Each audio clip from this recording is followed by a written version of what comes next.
बेटा वाला जोड़ा। एक ये है कबूतर चिट्ठा कन्नों वाला,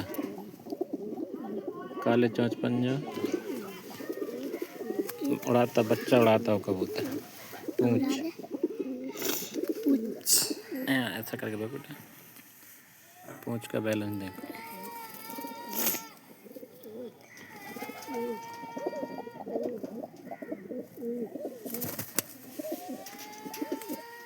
नहीं दो बेटा, नहीं ये है फुलसरा।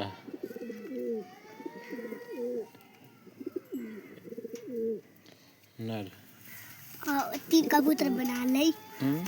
अब जो कबूतर, अब खाली वही कबूतर बनाऊंगा। अब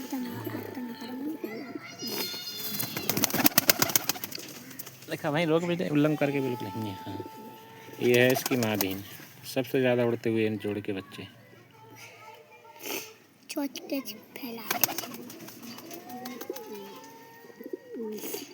अब रहना है